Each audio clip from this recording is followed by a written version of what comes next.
Bismillahirrahmanirrahim. Qala al-mu'allifu rahimahullah wa nafa'ana bihi wa bi ulumihi fid dharaini amin. Bismillahirrahmanirrahim. Asal itu yang ketiga. Itu ma dawuh yang ucapan. Itu ma ucapan. Yaqulu yang berkata siapa Nabi. Yaqulu yang berkata siapa Soim. Hu terhadap ma idza aftara ketika berbuka puasa siapa Soim. Yaitu wahwa adapun ma itu ma hadis. Ruwiya yang diriwayatkan apa ma anhu dari Nabi Muhammad alaihi salam. Innahu bahwasanya Nabi itu karena ada siapa Nabi. Itu yaqulu dawuh siapa Nabi idza aftara ketika berbuka puasa siapa Nabi. Yang ketiga adalah tentang doa ketika berbuka puasa. Jadi adab atau etika pada saat berpuasa. Nah ini ternyata versinya ada macam-macam. Artinya didikannya atau doa yang bisa dibaca, tuntunannya itu ada berbagai macam model ternyata. Yang pertama ini, dahaba telah hilang. Dahaba telah hilang apa ad-dhama'u dahaga. Dahaba telah hilang apa ad-dhama'u dahaga wa betalat dan basah. Wa betalat dan basah apa al-uruku beberapa otot.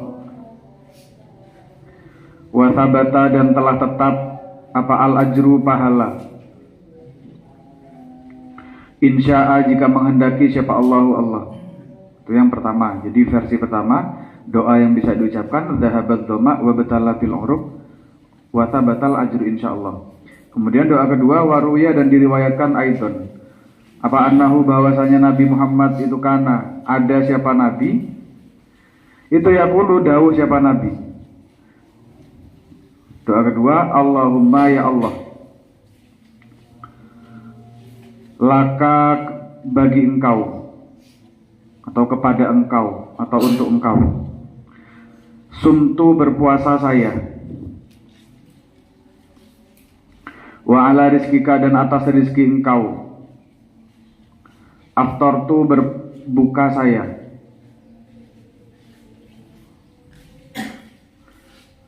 Jadi doa kedua adalah Allahumma lakasumtu dan seterusnya. Ini yang ternyata model kedua ini yang biasanya kita diajari atau kita gunakan. Jadi Allahumma lakasumtu wa bika amantu seterusnya. Kalau kita kan biasanya lebih panjang, dipanjangkan. Nah, kemudian yang kedua ini ada penggunaan lafaz Allahumma. Nah, Allahumma itu artinya adalah ya Allah. Kita tahu artinya adalah ya Allah. Jadi sebenarnya mim di situ adalah ganti dari ya untuk panggilan orang lain. Biasanya kan kalau ke orang-orang itu menggunakan ya. Jadi ya Muhammad, ya Abu Bakar. Nah, itu kan biasanya ya kalau dalam bahasa Arab. Tapi ternyata dalam kajian nahwu itu iya itu digunakan untuk sesuatu yang berjarak. Jadi ya Muhammad itu ketika Muhammadnya itu ada di dalam jarak yang dekat atau agak jauh lah. Atau bisa juga untuk Muhammad yang jauh jaraknya. Jadi bisa digunakan untuk tiga jarak itu. Artinya berarti untuk semua jarak. Makanya untuk Allah dikhususkan ternyata. Ada ya-nya diganti dengan mim. Karena Allah itu tidak berjarak. Itu untuk memberi penggambaran bahwa Allah itu tidak berjarak, berbeda dari yang lain-lain. Makanya Allah khusus Allahumma. Itu menunjukkan ya Allah itu tidak berjarak, saking dekatnya juga. Tapi tentu saking dekat dalam arti yang ya kita sama-sama tahu artinya. Saking dekatnya itu bukan berarti dekat dalam arti jarak fisik. Wa fi haditsin akhar kemudian ada doa ketiga, yaitu alhamdu adapun segala puji lillahi bagi Allah. Alladzi zat a'anani yang menolong siapa alladzi kepada saya. Fasumtu a'anani yang menolong siapa alladzi kepada saya. Fasumtu maka berpuasa saya.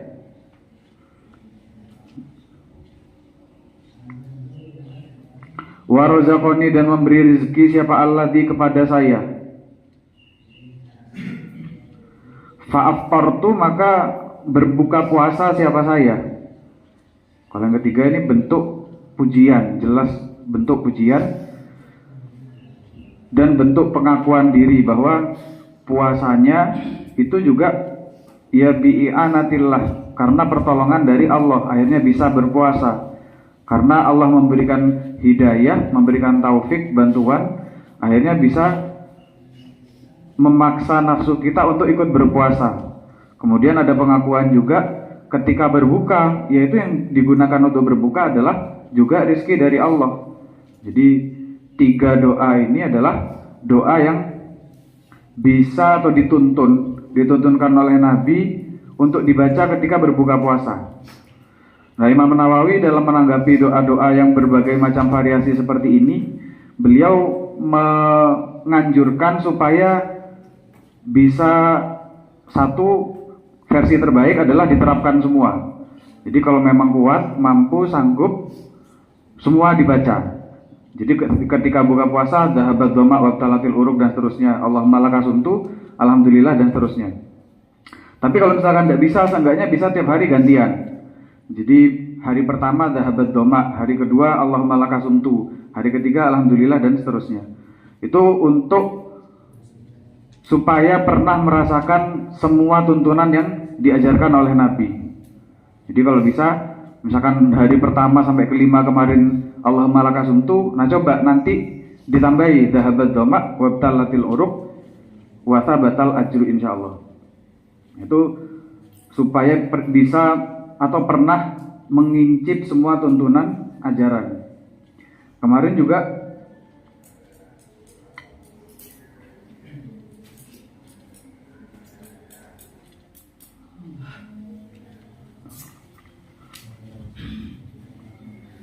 sudah diterangkan tentang beberapa etika atau tata cara ketika berpuasa, di dalam puasa. Jadi supaya bisa dapat benefitnya, supaya benefitnya maksimal, itu tata caranya atau cara mainnya itu dituruti juga. Kemudian yang keempat, ar-rabi'u yang keempat, itu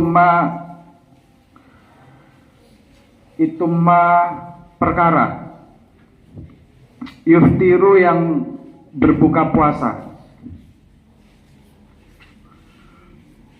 atau yuftaru yang digunakan berbuka. Apa alaihimma? Kemudian ketika mau berbuka tadi doanya sudah diajarkan. Nah ini yang digunakan untuk berbukanya. Ternyata apa saja yang dianjurkan. Wahwa adapun ma itu rutobun, kurma basah, au tamrun atau kurma kering, au maun atau air. Li'annahu karena sesungguhnya Ruwiyah diriwayatkan anhu dari Nabi Muhammad. Apa annahu bahwasanya Nabi itu karena ada siapa Nabi itu yuftiru berbuka puasa siapa Nabi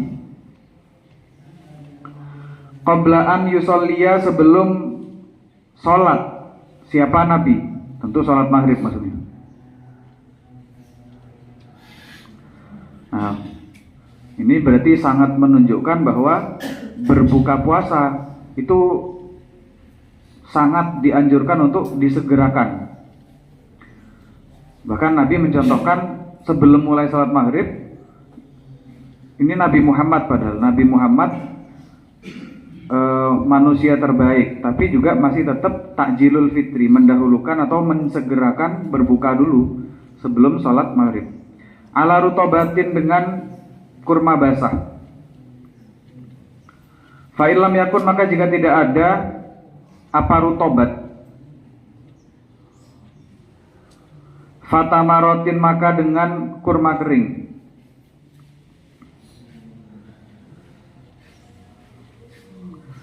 Fa'ilam yakun maka jika tidak ada hasa maka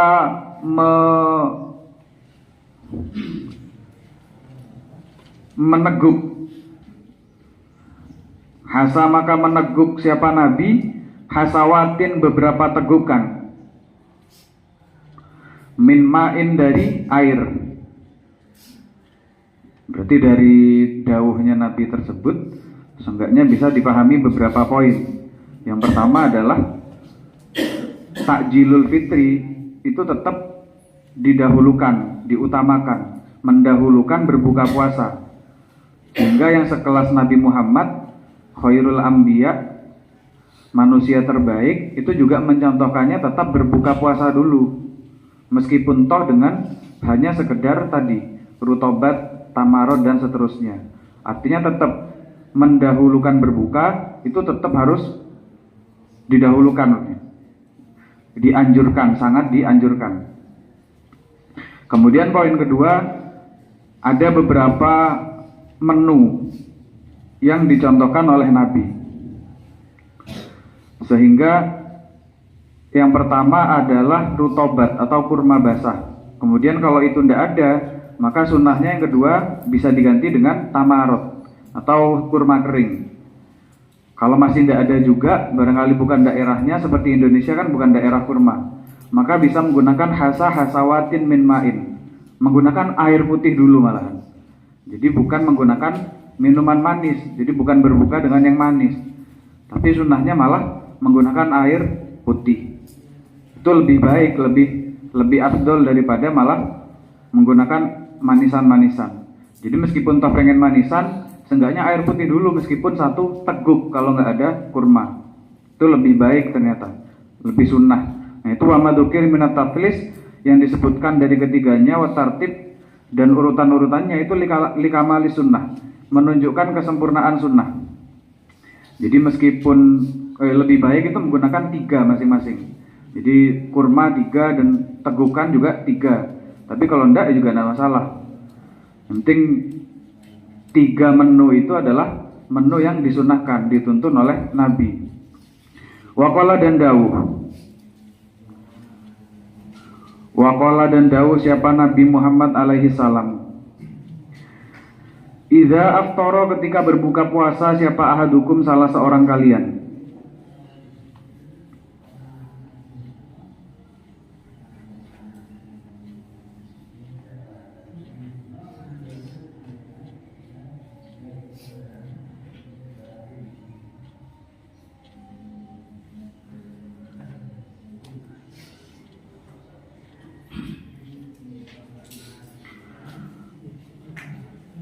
Fal yuftir, maka berbukalah siapa ahadukum ala tamri, dengan kurma.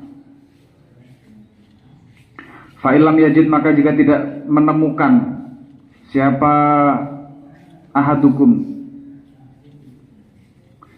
fa alal ma'i, maka dengan air putih.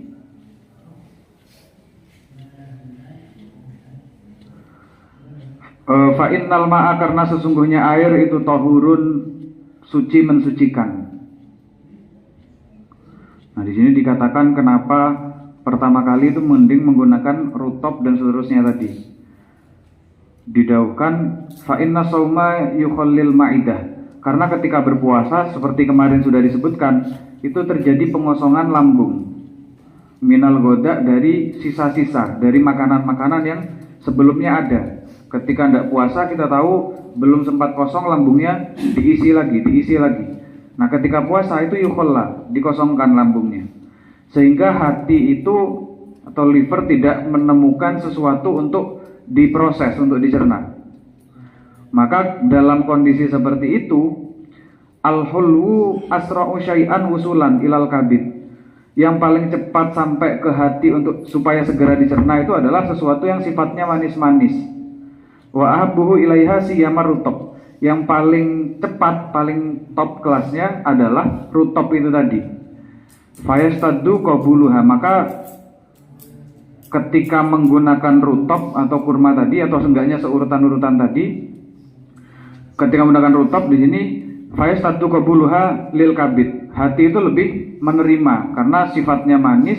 Hati butuh sesuatu secepat mungkin untuk segera disebarkan ke seluruh tubuh energinya ibaratnya. Nah itu faedahnya kenapa urutan pertamanya adalah rutop. Jadi rutop itu yang paling cocok sama kabid kalau di sini bahasanya, dengan hati. Begitupun tamer. Tamer tadi juga li halawatihi wa tahdiyatihi, karena mudah dicerna dan sifatnya manis juga tadi. Tapi kalau terpaksa nggak ada yang tadi, maka minimal fahasawatil ma', maka menggunakan beberapa teguk air lah, supaya tutfi'u lahibal ma'idah, supaya bisa setidaknya meskipun tidak semanis yang dua sebelumnya, tapi tutfi'u lahibal ma'idah, bisa memadamkan panasnya lambung. Karena lambung itu ketika lapar itu panas katanya. Jadi dipadamkan yang menggunakan air, namanya api, bara api. Panasnya lambung dipadamkannya dengan sejuknya air, supaya fatan tabiha ba'dahu lit-ta'am. Jadi disiram air, dibangunkan lambungnya, itu sebagai peringatan, siap-siap habis ini mau kemasukan makanan katanya. Jadi supaya tatalaqahu bisyahwat, supaya siap lambungnya. Ketika lambung sudah siap,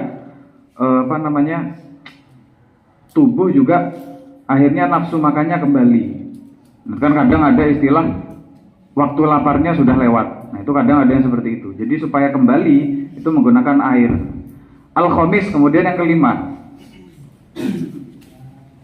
Yang kelima wasadisu, dan keenam itu takjilul fitri, mensegerakan berbuka.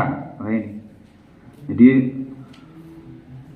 menggunakan menu yang tadi kemudian disegerakan, karena watakhirus sahuri dan watakhirus suhuri, dan mengakhirkan sahur.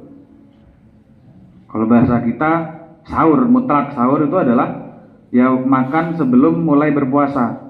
Jadi ternyata kalau dalam bahasa Arab ada sahur, ada suhur. Kalau sahur itu makanannya, makanan yang digunakan untuk bersahur. Tapi kalau suhur itu yaitu yang kita kenal sebagai sahur dalam bahasa Indonesia. Jadi aktivitasnya itu namanya suhur. Liqaulihi, berdasar dauhnya Nabi sallallahu alaihi wasallam. Dauhnya Nabi, tasaharu, bersahurlah kalian. Fa inna fis suhuri, sahur apa suhur? Fa inna fis sahuri, karena di dalam, nah ini berarti makanannya. Fa inna fis sahuri, karena di dalam sahur barokatan, terdapat keberkahan.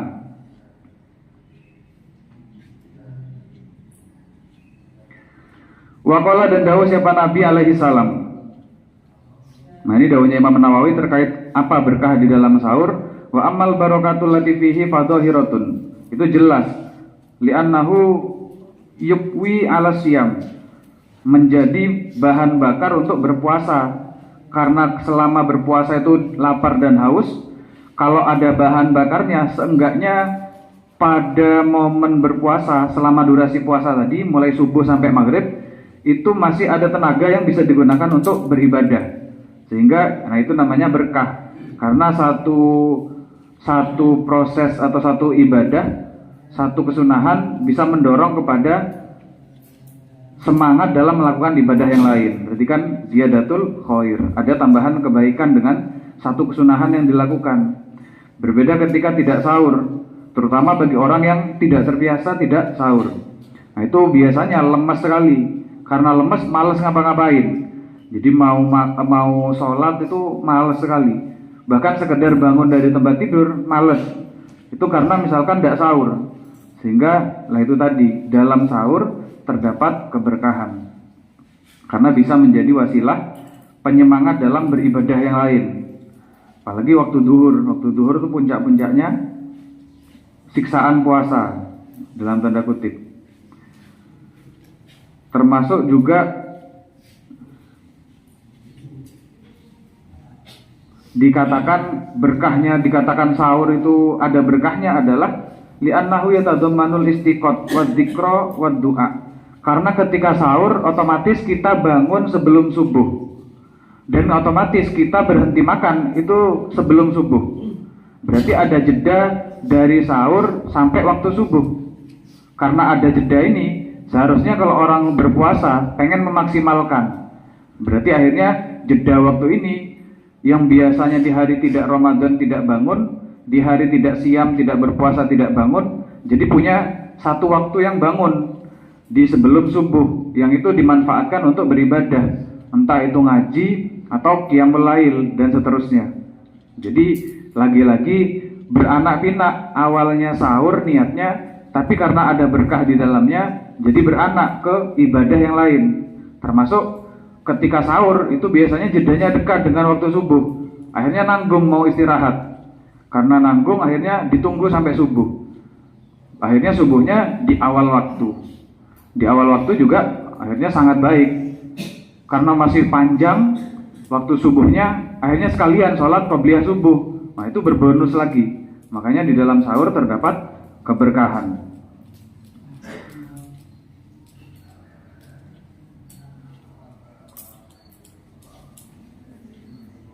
Nah itu dawuhnya Imam Nawawi. Jadi yang dimaksud keberkahan itu ada dua versi tadi, dua pendapatnya ulama. Layazalu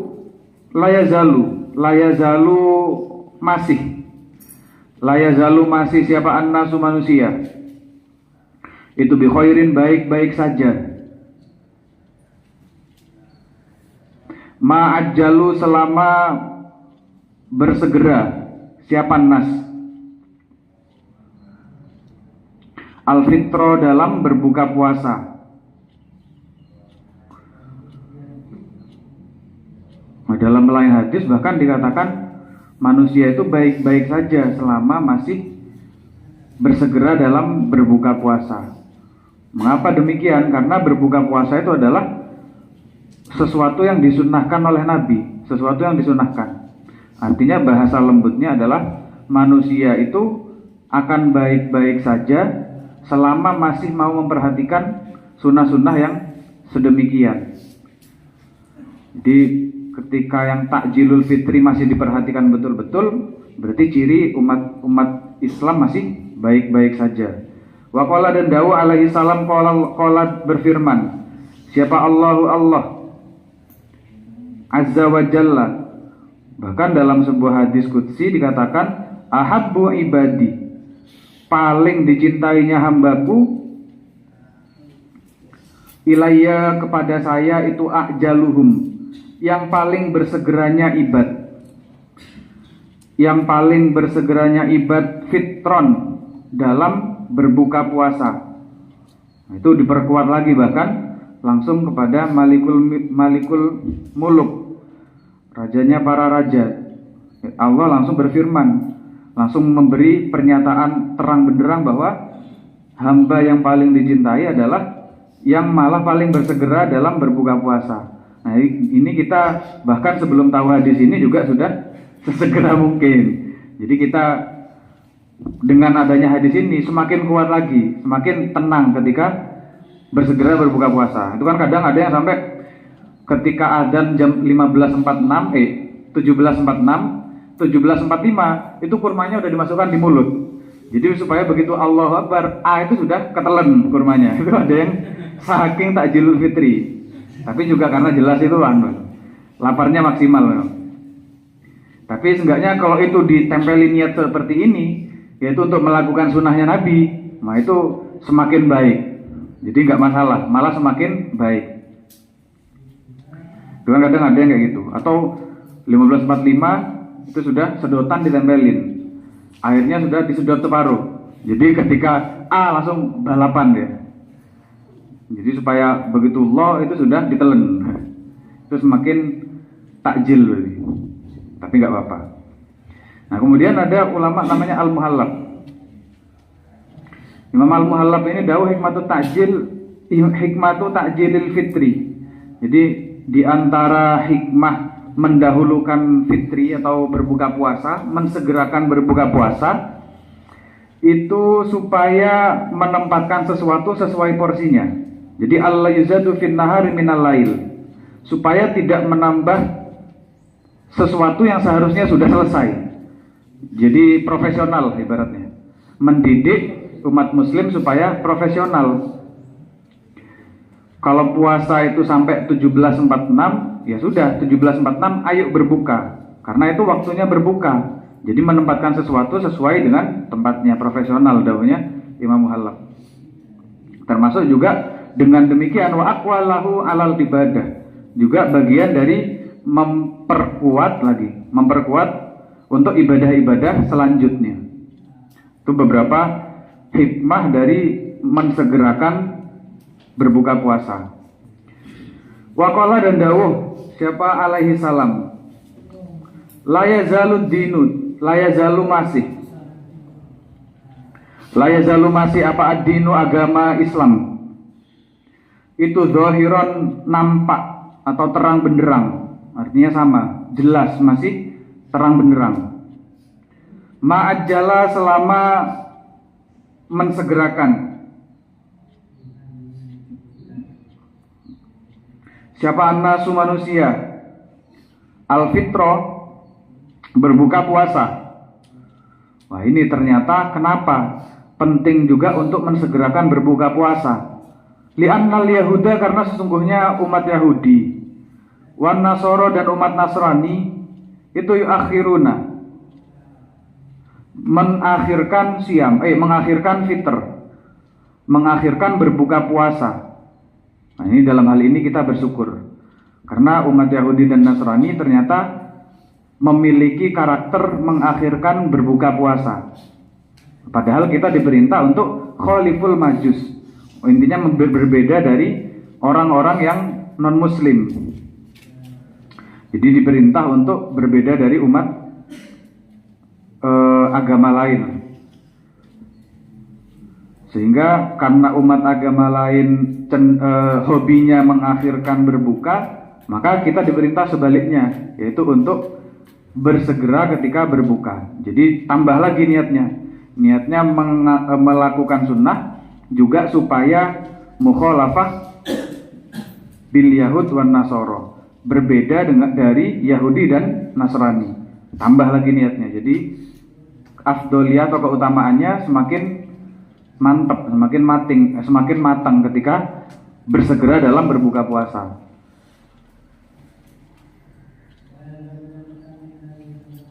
Bahkan sampai ada ulama dawuh ka'anna ta'khirul fitri wa ta'jilas sahur atau wa ta'jilas suhur itu lil ihtiyat. Jadi kadang-kadang mengakhirkan berbuka puasa atau mendahulukan sahur atau bersegera dalam sahur, artinya sahurnya itu bisa sampai jam 4, tapi ini jam 2 sudah mulai sahur misalkan. Itu seakan-akan berhati-hati. Padahal balhuma min khilafis sunnah. Padahal dua hal itu adalah bentuk dari bertentangan dengan sunnah yang dituntun oleh Nabi. Ya, ini termasuk penunjang lagi. Jadi kalau masalah sahur dan berbuka, nah itu kalau sahur diakhirkan, kalau berbuka disegerakan. Nah itu kebetulan tuntunan Nabi, adalah tuntunan Nabi. Jadi ketika kita berperilaku sebaliknya, itu malah ternyata bisa khilafus sunnah, bertentangan dengan sunnah. Padahal tujuan kita kan adalah ittiba'us sunnah, melakukan sunnah sebanyak mungkin, semaksimal mungkin. Jadi kalau ada sunnah yang bisa dilakukan, apalagi itu sesuai dengan kita, wah itu kan lebih-lebih. Berarti melakukan sunnahnya jelas ini cenderung ikhlas. Qala dawuh siapa Amr bin Maimun. Waktunya sahur itu kapan? Waktunya suhur. Waktuhu baina nisfil lail wa tulu'il fajri. Jadi sahur itu dapat keberkahannya ketika sudah lewat tengah malam sampai titik awal puasa, yaitu beberapa saat sebelum tulu'ul fajr, yaitu sampai adzan subuh lah kemarin, sampai beberapa waktu titik sebelum adzan subuh. Nah itu dapat keberkahan sahur. Bahkan walau bijur ati main, meskipun hanya dengan seteguk air. Makanya fal aklu qabla nisfil lail, makan atau minum yang sebelum tengah malam itu belum bisa dinamakan sahur. Laisa bisahurin, laisa bisuhurin. Fala yasulu bihi as-sunnah, maka tidak bisa mendapatkan kesunahan. Jadi dinamakan sahur itu mulai awalnya adalah setelah tengah malam sampai berakhirnya waktu sahur itu. Jadi kalau masih awal isya diniati sahur, mendapat keberkahan sahur, kesunahan itu masih belum bisa. Jadi kalau misalkan saya sudah sahur tapi jam 10, nah itu belum sahur berarti. Itu namanya baru ya makan malam biasa, makan porsi kedua itu namanya. Belum sahur. Jadi kalau masuk sahur ya mulai tengah malam itu baru dinamakan sahur. Karena ada siapa ashabu Muhammadin, sahabatnya Nabi Muhammad sallallahu alaihi wasallam, itu ajalan nasi, paling bersegeranya manusia, iftaron, ketika berbuka puasa. Ternyata para sahabat Nabi juga sama demikian. Nah ini Nabi, yang nabinya saja mencontohkan. Jadi memang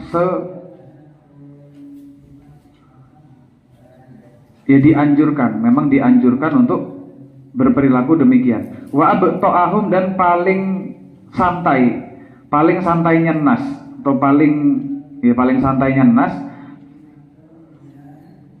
apa dia? Suhuron ya sahur, kalau bahasa kita sahur jadi. Nah ini kan susah jadi membedakannya. Soalnya kalau di bahasa kita namanya makan untuk digunakan sebagai bekal berpuasa ya sahur. Padahal sahur itu ya makanannya, bukan aktivitasnya. Jadi ketika menerjemahkan kayak gini jadi susah, karena suhur jadi bermakna sahur.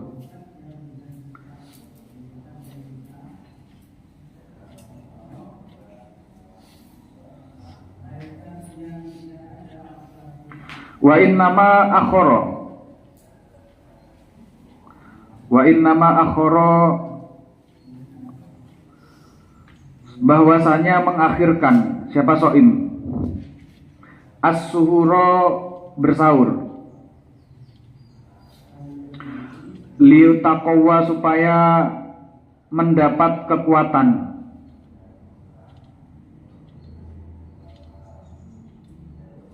apa bihi, dengan sahur, dengan suhur, ala saumi, untuk berpuasa.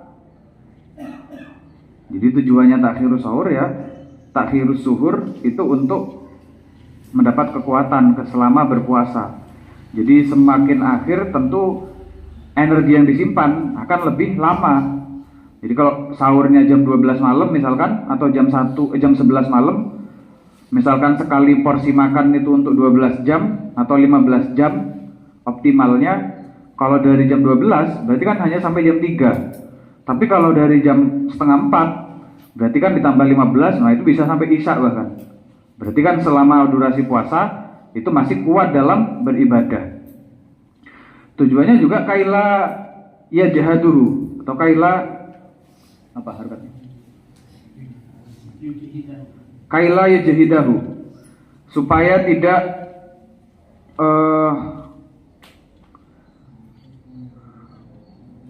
menyusahkan kepada soim. Kaila yajhidahu, supaya tidak menyusahkan kepada soim apa as-saumu, puasa. Fatuk iduhu, dan sehingga menghentikan apa saum kepada soim. Fatuk iduhu, maka menghentikan apa saum kepada soim. An kathirin, dari banyak, minat taati, dari ketaatan.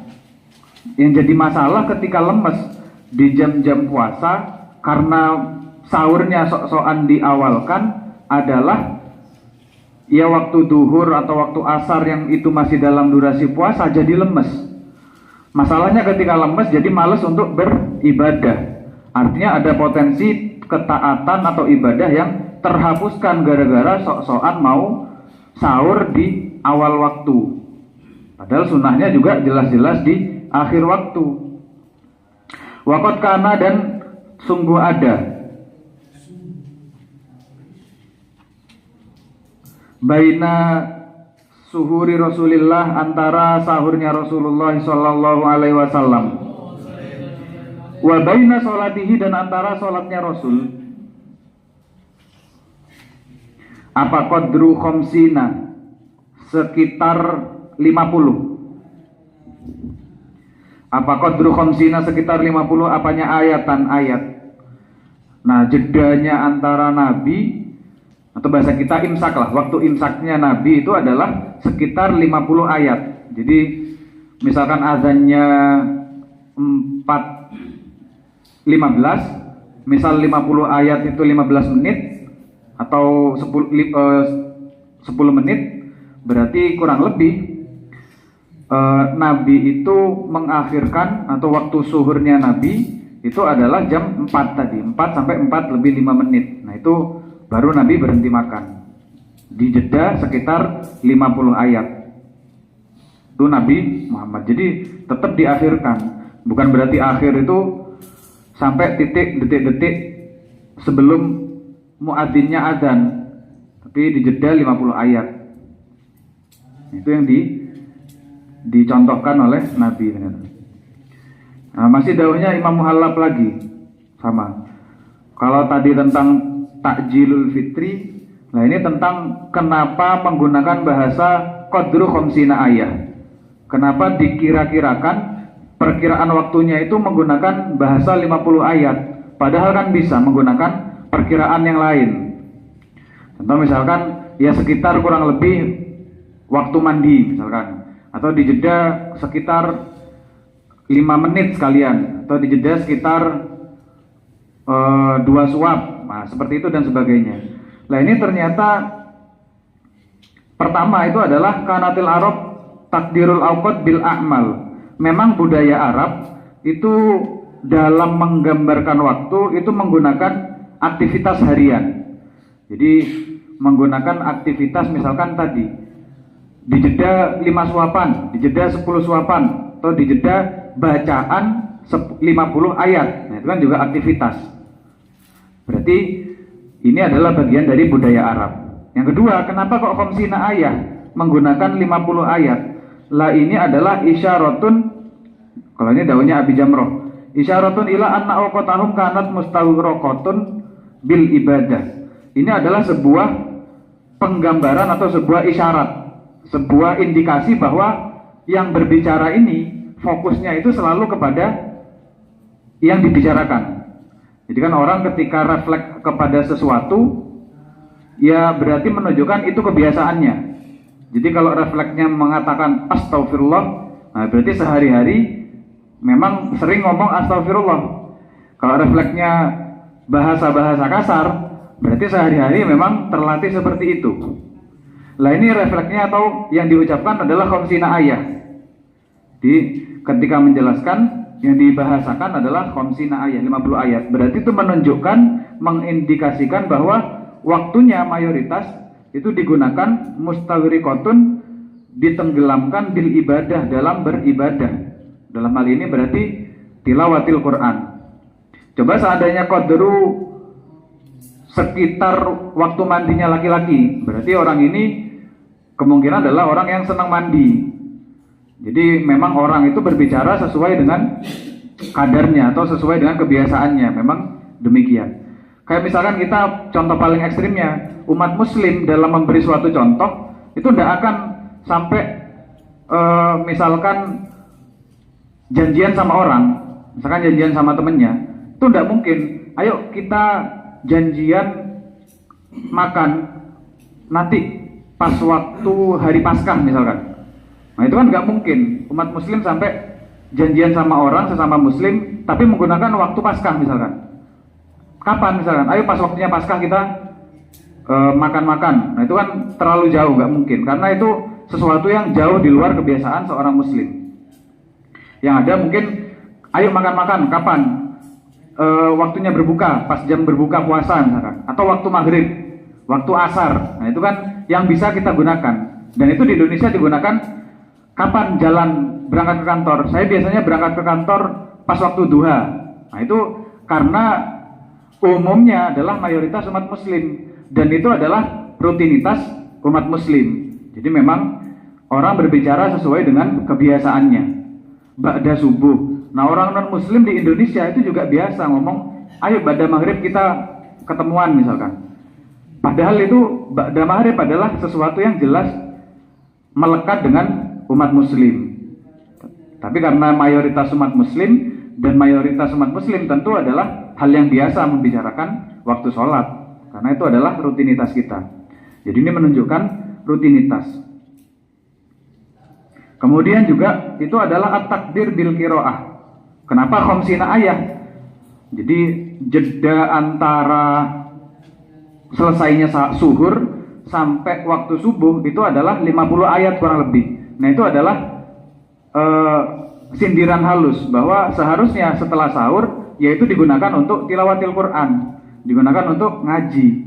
Jadi itu adalah bahasa dalam tanda kutip sindiran, supaya di waktu itu setelah sahur sampai waktu subuh itu bukan untuk tidur tapi untuk beribadah.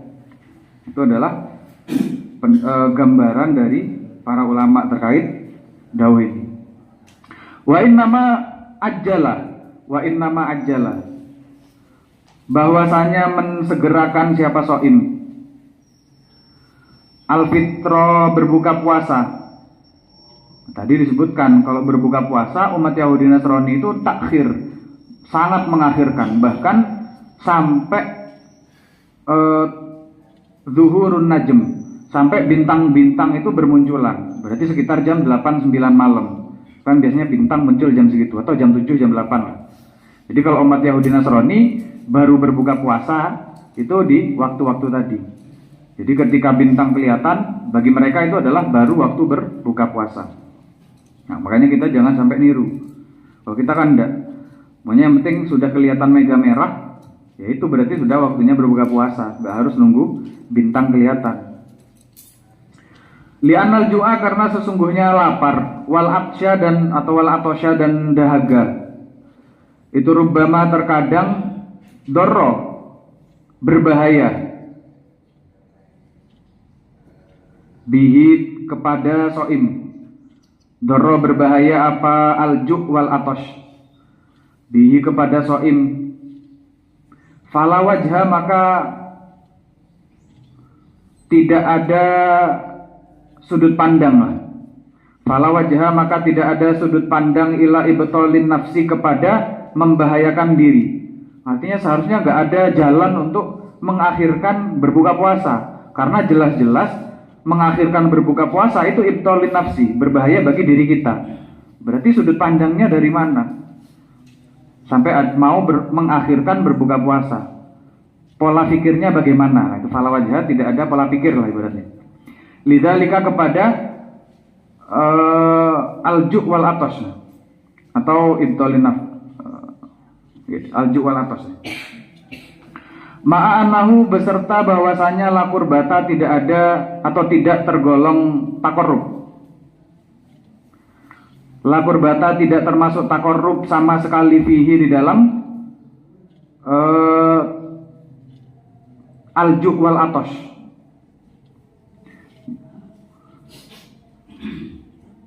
Jadi nggak ada pola pikir yang sebenarnya bisa mendorong untuk mengakhirkan berbuka puasa.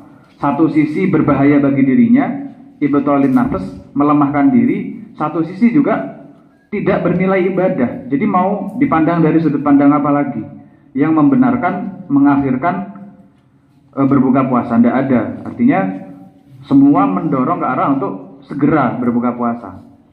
Waqat ru'iyam, sungguh ditampakkan. Waqat ru'iyah, sungguh ditampakkan siapa ba'dud durfa isalaf, sebagian mulianya ulama salaf. Ya'kulu, dahar siapa durfa usalaf.